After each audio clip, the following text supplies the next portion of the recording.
Good morning and Assalamu alaikum students. How are you all? I hope you all are fine and happy. Class 4 students, this is your language unit and your language teacher is with you. So all of you take out your grammar tree books. Class 4 students, take out page 68. All of you take out page 68. Which topic is going on? हमारा कौन सा topic चल रहा है? Conjunctions. So what are the conjunctions? Conjunctions क्या होते हैं? Conjunctions are words or group of words which join two or more words or groups of words. Conjunctions वो वर्ड्स हैं या वो ग्रुप ऑफ वर्ड्स हैं जो ज्वाइन करते हैं टू और मोर से ज़्यादा वर्ड्स को या ग्रुप ऑफ वर्ड्स को. In the previous lecture I explain you unless, examples of unless, till, if, since, until. I hope you understood the examples. जो एग्जाम्पल्स मैंने आपको दी थी वो आपकी समझ में आ गई होंगी. Now students take out page 68. अब आपकी बुक में जो एग्जाम्पल्स दी हैं वो मैं आपको एक्सप्लेन कर दूँ. Put your finger on the book and all of you read with me. Ali and Rehan are brothers. Ali और रेहान क्या हैं? ब्रदर्स हैं. तो एंड क्या हुआ? एंड कंजक्शन हुआ. अली और रेहान ब्रदर्स हैं. Have your dinner and go to sleep. यहाँ पर देखिए एक ही सेंटेंस में एंड यूज़ हो रहा है. So it is not important कि दो सेंटेंसेस को मिलाने के लिए ही कोई कंजक्शन यूज़ हो. यहाँ पे एक ही सेंटेंस है और एक ही सेंटेंस में एंड यूज़ हो रहा है तो ये भी कंजक्शन हुआ. और यहाँ पे टू सेंटेंसेस को जॉइन कर रहा है कंजक्शन. डिनर, अपना खाना खाओ और फिर सोने के लिए जाओ. तो ये यहाँ पे डिनर की बात हो रही है, यहाँ पे सोने की बात हो रही है. टू सेंटेंसेस को यहाँ पे जॉइन करने के लिए एंड यूज़ किया गया है. Have your dinner and go to sleep. Lubna was ill but wanted to go to school. और देखें ये टू सेंटेंसेस एक दूसरे के ऑपोजिट हैं. लुबना बीमार थी लेकिन वो स्कूल जाना चाहती थी. ठीक है, दो सेंटेंस जो एक दूसरे के बिल्कुल ऑपोजिट हैं. एक बात कुछ कह रही है, दूसरी बात कुछ कह रही है. तो समटाइम्स दो ऑपोजिट वर्ड्स भी ऐसे होते हैं जिसमें हम दो का यूज़ भी कर सकते हैं और बट का यूज़ भी कर सकते हैं. लुबना वॉज इल, लुबना बीमार थी लेकिन वो स्कूल जाना चाहती थी. Unless you keep still. Unless सिवाय इसके कि तुम स्टिल खड़े रहो. I can not take a photograph. मैं तुम्हारी पिक्चर नहीं ले सकता. Rain or shine. I shall come to your house tomorrow. Rain or shine, मैं तुम्हारे घर कल आऊँगा. सो एंड, बट, अनलेस और दीज ऑल आर कंजक्शंस. ये सब क्या हो गए? कंजक्शंस हो गए. Thieves broke into our house while we were sleeping. चोर हमारे घर में घुस आए थे जबकि हम उस वक्त सो रहे थे. while is also a conjunction. Sana could not drink the tea. सना को चाय नहीं पीनी because it was very hot. क्योंकि वो बहुत ज़्यादा गर्म है. सेकंड वाला सेंटेंस इस सेंटेंस की रीज़न शो कर रहा है. ठीक है, जब सेकंड सेंटेंस फर्स्ट सेंटेंस का रीज़न बताता है तो उसके लिए हम बिकॉज यूज़ करते हैं. क्योंकि उस बहुत गर्म थी, क्योंकि चाय बहुत गर्म थी इसलिए सना चाय नहीं पीना चाहती थी. तो फर्स्ट सेंटेंस सेकंड सेंटेंस की रीज़न शो कर रहा है. So we use because. Because is also a conjunction. Tom was happy. Tom बहुत खुश था. For he had got what he wanted. For भी बिकॉज की जगह पे यूज़ हो सकता है. फॉर और बिकॉज एक ही कैटेगरी में यूज़ हो सकते हैं. टॉम बहुत हैप्पी था क्योंकि वो जो चाहता था उसे मिल गया था. तो फॉर भी बिकॉज की तरह ही यूज़ हो सकता है, क्योंकि के लिए हम फॉर यूज़ कर सकते हैं। If you answer all the questions, अगर तुम सारे क्वेश्चंस का आंसर करेक्टली दोगे, सही दोगे, you will win a price, तो तुम प्राइज़ जीत जाओगे। So if is also a conjunction, अगर, जिससे हम अगर में कि अगर तुमने आंसर दिया करेक्टली सारे क्वेश्चंस का तो तुम प्राइज़ जीत जाओगे। Kanwal had just reach home, Kanwal उसी वक्त होम आई थी व्हेन इट स्टार्टेड रेन, जब बारिश स्टार्ट हुई थी। जब बारिश स्टार्ट हुई थी कंवल उसी वक्त घर आई थी। So when is also a conjunction. The train was late, train late हो गई, so we could not attend the meeting, तो हम मीटिंग अटेंड नहीं कर सकते। Train was late, train late थी तो हम मीटिंग अटेंड नहीं कर सके। सो का मतलब तो के लिए हम यूज़ करते हैं, उर्दू में हम तो कहते हैं। So we could not attend the meeting, तो हम मीटिंग अटेंड नहीं कर सके। So is also a conjunction. Though tired, हालांकि हम थके हुए थे। Muniza decided to finish the work before going to bed, Muniza ने डिसाइड किया कि हम काम ख़त्म कर लेंगे बेड पे लेटने से पहले, सोने जाने से पहले अपना वर्क ख़त्म कर लेंगे। यहाँ पे भी देखिए टू सेंटेंस एक दूसरे के ऑपोजिट हैं, बट में भी टू सेंटेंस एक दूसरे के ऑपोजिट होते हैं, और दो जब कंजक्शन यूज़ होता है तो उसमें भी दो वर्ड एक दूसरे के ऑपोजिट होते हैं। तो दो हम स्टार्ट में भी यूज़ कर सकते हैं और दो हम सेंटर में भी यूज़ कर सकते हैं। ओके, दो हम सेंटेंस के और सेंटर में भी यूज़ कर सकते हैं और स्टार्ट में भी यूज़ कर सकते हैं। तो जब दो या बट का कंजक्शन यूज़ होता है तो दो ऑपोजिट सेंटेंसेस होते हैं। देखिए ये भी ऑपोजिट है। हालांकि टायर्ड थी, कौन टायर्ड थी? मुनीज़ा टायर्ड थी, दो टायर्ड, हालांकि वो टायर्ड थी, थकी हुई थी। मुनीज़ा ने डिसाइड किया कि वो बेड पे जाने से पहले अपना वर्क फिनिश करेगी। Asim is not only a good student, Asim सिर्फ एक गुड स्टूडेंट नहीं है, but also a good singer, लेकिन वो एक अच्छा सिंगर भी है। So not only and but also is also a conjunction. He hardly sat down before या when the telephone started ringing. देखिए दो कंजक्शंस आपके बुक में गिवन है। इट मीन्स बिफोर भी यहाँ इस सेंटेंस में यूज़ हो सकता है और व्हेन भी इस सेंटेंस में यूज़ हो सकता है। वी हार्डली सेट डाउन, मुश्किल से मैं बैठा था, वो बड़ी मुश्किल से बैठा था। बिफोर उससे पहले फ़ोन बजना स्टार्ट हो गया था, या वो बहुत मुश्किल से बैठा था उस व्हेन जब ही फ़ोन बजना स्टार्ट हुआ, जब वो मुश्किल से बैठा था जब ही फ़ोन बजना स्टार्ट हुआ, उसी वक्त फ़ोन बजना स्टार्ट हुआ। और बिफ़ोर जब बहुत मुश्किल से वो बैठा था उससे पहले ही फ़ोन बजना स्टार्ट हो गया था। और इसी हार्डली को हम स्टार्ट में भी यूज़ कर सकते हैं। जिस तरह दो मैंने आपको बताया कि सेंटर में भी यूज़ होता है, इस तरह हार्डली स्टार्ट में भी यूज़ हो सकता है। Hardly had he sat down, वो मुश्किल से ही बैठा था, उससे पहले ही फ़ोन बजना स्टार्ट हो गया था या उसी वक्त फ़ोन बजना स्टार्ट हुआ था जब फ़ोन बजा था। He had scarcely sat down when before the telephone started ringing। और इसी scarcely को सेंटेंस के स्टार्ट में भी हम यूज़ कर सकते हैं, लेकिन उस वक्त हम सिर्फ when यूज़ करेंगे। Scarcely had he sat down when the telephone started ringing।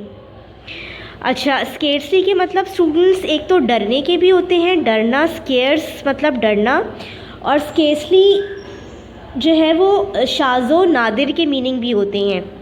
ठीक है, स्केर्सली का मतलब शाज़ो नादिर से कभी कभी। तो यहाँ पर यह है कि वो कभी कभी वो डर के बैठा था जब फ़ोन बजना स्टार्ट हुआ, या वो डर के बैठा था उससे पहले ही फ़ोन स्टार्ट हो गया। तो scarcely had he sat down, वो डरते हुए बैठा था जब फ़ोन बजना स्टार्ट हुआ। तो एक कंजक्शंस को हम दो तरीके से भी यूज़ कर सकते, एक ही सेंटेंस में भी यूज़ कर सकते हैं, जैसे कि व्हेन भी आ सकता है, बिफोर भी आ सकता है। या he had no sooner sat down than the telephone started ringing. वो जल्दी नहीं बैठा था जब फ़ोन बजना स्टार्ट हुआ। So no sooner had he sat down than the telephone started ringing. तो वो जल्दी नहीं बैठा था जब फ़ोन बजना स्टार्ट हुआ। वो जल्दी नहीं बैठा था उसी वक्त जब फ़ोन बजना स्टार्ट हुआ था।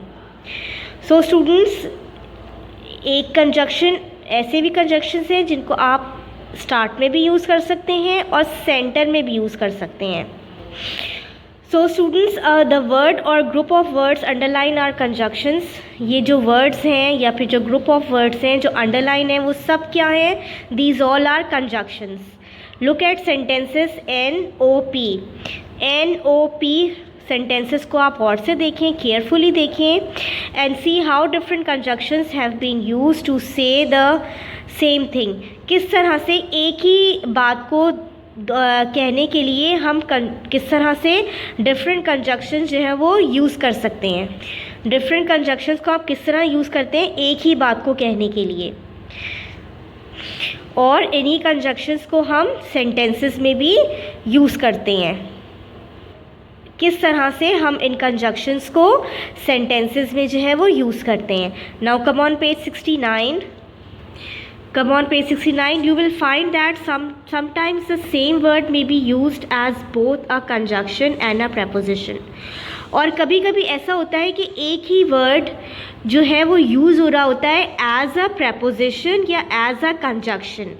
तो ये हमें सेंटेंस को रीड करके पता चलता है कि वो कंजक्शन जो है, वो जो वर्ड है वो कंजक्शन के तौर पे यूज़ हो रहा है या वो प्रेपोजिशन के तौर पे यूज़ हो रहा है। जैसे the dog ran after the cat. Dog cat के पीछे भागा। पीछे भागा ये क्या बता रहा है? डायरेक्शन बता रहा है। After Sam reach home. Sam ने घर पहुंचने के बाद ही decided to rest for a while. उसने डिसाइड किया वो थोड़ी देर आराम करेगा। घर पहुंचने के बाद सैम ने डिसाइड किया कि वो थोड़ी देर रेस्ट करेगा। So students, how do you know which after is a preposition and which a conjunction? तो ये कैसे पता चलेगा कि ये आफ्टर जो है वो किस में कंजक्शन के तौर पे यूज़ हो रहा है और किस में preposition के तौर पे यूज़ हो रहा है? If you look at the two sentences carefully, अगर आप इन टू सेंटेंसेस को केयरफुली देखें, you will find that you can split into two sentences. Or, जो आर है उसको हम टू सेंटेंसेस में किस तरह से अलग अलग करते हैं, कर सकते हैं। You Sam reached home. Sam घर पहुंचा। He then decided to rest for a while. उसने फिर डिसाइड किया कि वो थोड़ी देर रेस्ट करेगा, तो देन भी कंजक्शन हो गया। So the two sentences have been joined by after. Therefore in or after is a conjunction. जब टू सेंटेंसेस को हम जॉइन करते हैं आफ्टर के साथ जब टू सेंटेंसेस जॉइन होते हैं, देखिए टू सेंटेंसेस जॉइन हो रहे हैं आफ्टर के साथ, तो उसका क्या मतलब होता है? उसका मतलब होता है कि वो कंजक्शन के तौर पे यूज़ हो रहा है। जब टू सेंटेंसेस आफ्टर के साथ जॉइन होते हैं तो इट मीन्स कि वो कंजक्शन के तौर पे यूज़ हो रहा है। But you can not split Q in two sentences. लेकिन हम क्यू को टू सेंटेंसेस में डिवाइड नहीं कर सकते, वो एक ही सेंटेंस है। Most importantly the word after in queue tells you in which direction the dog ran. सब इम्पॉर्टेंटली क्या है? इम्पॉर्टेंटली ये है कि इस सेंटेंस में आफ्टर क्या बता रहा है? आफ्टर जो है वो क्यू सेंटेंस में डायरेक्शन शो कर रहा है कि डॉग किस तरफ को भागा। Dog ran after the cat. Dog किस तरफ भागा? डॉग कैट की तरफ भागा। तो इसमें आफ्टर क्या हो गया? इसमें आफ्टर डायरेक्शन शो कर रहा है। So it is a preposition। तो इसमें आफ्टर क्या हुआ? इसमें आफ्टर preposition के तौर पे यूज़ हो रहा है। ओके, क्योंकि इसमें डायरेक्शन बताई जा रही है और preposition जो है वो डायरेक्शन को शो करता है। तो आफ्टर, इसमें आफ्टर डायरेक्शन के तौर पे यूज़ हो रहा है और इसमें आफ्टर कंजक्शन के तौर पे यूज़ हो रहा है। Now read warning. क्या वार्निंग ये दे रहे हैं? It is not always possible to split a sentence in which a conjunction have been use in two separate sentence. ये हर वक्त पॉसिबल नहीं है कि दो सेंटेंसेस के बीच में ही हम कंजक्शन को यूज़ करें। हम एक सेंटेंस के बीच में भी कंजक्शन को यूज़ कर सकते हैं। For example, John and Sam are great friends. John और सैम क्या हैं? जॉन और फ्रेंड्स अच्छे दोस्त हैं। तो ये एक ही सेंटेंस है, उसमें भी हमने कंजक्शन को यूज़ किया है। दो, हालांकि this sentence contains a conjunction and, जबकि इसमें एंड कंजक्शन है। It can not be split into to separate sentences easily. John is a great friend, Sam is a great friend. ये दो सेंटेंसेस को हम डिवाइड कर दिया है। इस एक सेंटेंस को टू सेंटेंसेस में डिवाइड कर दिया है। These would mean that John is a great friend of the speaker.